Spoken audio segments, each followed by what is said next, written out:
माननीय प्रधानमंत्री नरेंद्र मोदी जी द्वारा जब 2014 में जन धन योजना को लागू किया गया था, उस समय इसका एक बड़ा रूप, इसका विजन उन्होंने देखा था और उसी को कहीं ना कहीं हम लोग फाइनेंशियल इंक्लूजन के अंतर्गत आज देख रहे हैं कि जगह जगह आधार के माध्यम से पेमेंट विड्रॉल करने की दुकानें खुली हुई हैं।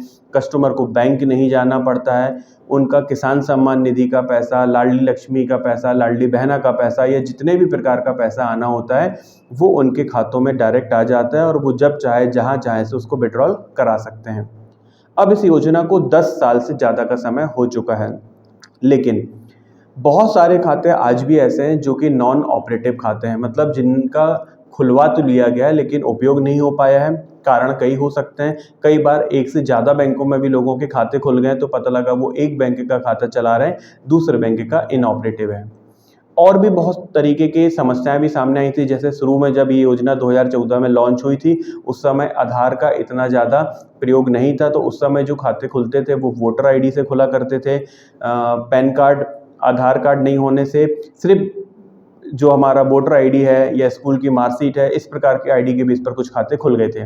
अब होता ये था कि जो वोटर आईडी है उसमें प्रॉपर एड्रेस नहीं होता था, प्रॉपर सरनेम नहीं होता था, तो उसमें जो भी नाम हुआ करता था उसके बेस पे खाते खुल गए। लेकिन जब आप आधार का प्रयोग करते हैं तो आधार आपका ज़्यादा अच्छा सटीक एड्रेस बताता है। आपका हो सकता है कि जो नाम है उसमें वो पूरा नाम हो, तो केवाईसी मिसमैच भी होता है। तो अब जो 10 साल हमारे जनधन योजना को हो गए हैं, तो इसके लिए आरबीआई ने निर्देश दिया है कि अभी जो ग्रामीण क्षेत्र खास तौर से, वहाँ पर पंचायत स्तर पर कैंप लगाए जाएंगे और खातों की री-केवाईसी की जाएगी। मतलब अभी जब ग्राहक की हम बात करते हैं, ग्रामीण परिवेश की बात करते हैं, तो वहाँ पर जो जनधन खाता धारक होते हैं, या तो वो किसान होते हैं या मजदूर होते हैं, उनको दिन में काम पे जाना होता है तो वो बैंक नहीं जा पाते।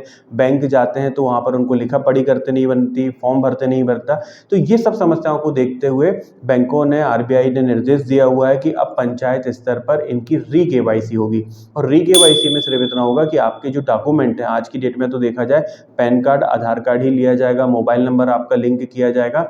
और कहीं ना कहीं ये फ्रॉड रोकने की दिशा में भी काम करेगा कि कहीं ऐसे खाते का प्रयोग कोई गलत व्यक्ति तो नहीं कर रहा है, गलत कामों के लिए तो नहीं कर रहा है। और मोबाइल नंबर लिंक हो जाने से ये हो जाएगा कि अगर ये खाते ऑपरेटिव हैं भी, तो उसमें जो लेन देन हो रहा है उसकी जानकारी हमारे कस्टमर को पहुंच जाएगी मैसेज के माध्यम से। तो यदि आप भी कोई जनधन खाता धारक अकाउंट है आपके पास और आप उसको ऑपरेट नहीं कर रहे हैं, ग्रामीण क्षेत्र से हैं, तो आप पता करिएगा अपने पंचायत में, पंचायत सचिव से कि कब ये कैंप वहाँ पर लगने हैं और उसकी आप केवाईसी करवा लीजिएगा।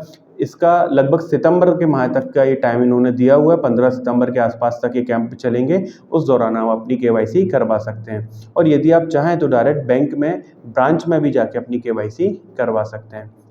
आगे गवर्नमेंट इसके लिए बहुत अलग अलग योजनाएं लेके आना चाह रही है कि जो जनधन खाता धारक हैं उनको इंश्योरेंस भी प्रोवाइड कराना है, उनको बीमा प्रोवाइड कराना है, देखा जाए तो लोन वगैरह भी उपलब्ध कराना है। तो ऐसी बहुत सारी चीज़ें यहाँ पर आनी है। तो ये सेकंड चरण के लिए कहीं ना कहीं गवर्नमेंट और बैंकों की तैयारी है। इसलिए आप भी अपने समय को प्रॉपर देते हुए इन खातों को चालू करवाइए, केवाईसी वगैरह करवा के रखिए, ताकि आगे आने वाली योजनाओं का लाभ आपको मिल सके। वीडियो यदि आपको पसंद आए तो इस वीडियो को लाइक शेयर जरूर करिएगा। चैनल पर अगर आप पहली बार आए तो हमारे इस चैनल को सब्सक्राइब जरूर कर लीजिएगा, जिसका कोई भी चार्जेस नहीं लगता, ये टोटल फ्री है। साथ ही दोस्तों, रक्षाबंधन का पावन त्यौहार आने वाला है, इसलिए सभी भाई और बहनों को रक्षाबंधन पर्व की बहुत बहुत शुभकामनाएं।